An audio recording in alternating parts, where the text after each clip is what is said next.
السلام علیکم دوستو. آج میں نے جس موضوع کا انتخاب کیا ہے وہ ہے محمد بن قاسم. جس زمانے کا ہم ذکر کر رہے ہیں اس زمانے میں سب تاجر خلیج فارس اور بحر عرب کے راستے دور دور تک تجارت کا مال لے جاتے تھے، اور ان میں سے بہت سے انہی مشرقی ممالک میں آباد ہو گئے تھے.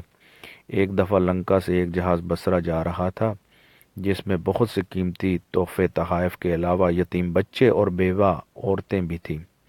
اس جہاز کو بحری ڈاکوؤں نے لوٹ لیا اور مسافروں کو بھی لوٹ لیا.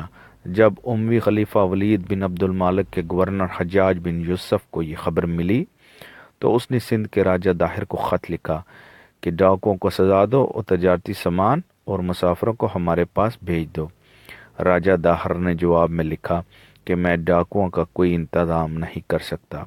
اس پر حجاج بن یوسف نے خلیفہ سے اجازت لے کر سندھ پر حملے کا منصوبہ بنایا، جس کے لیے اپنے بھتیجے اور داماد محمد بن قاسم کو چنا. چنانچہ محمد بن قاسم کے کمان میں 6,000 فوج نے سندھ پر حملہ کر دیا. محمد بن قاسم نے سندھ پہنچتے ہی دیبل پر قبضہ کر لیا اور مسلمان قیدیوں کو عرب بھیج دیا.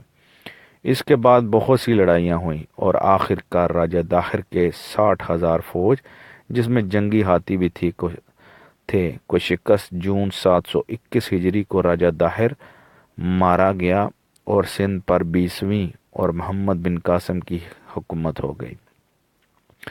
سندھ پر حکومت ہونے کے بعد سندھ کا انتظام ایسا چلا کہ سندھ کے ہندو محمد بن قاسم کے گن گانے لگے.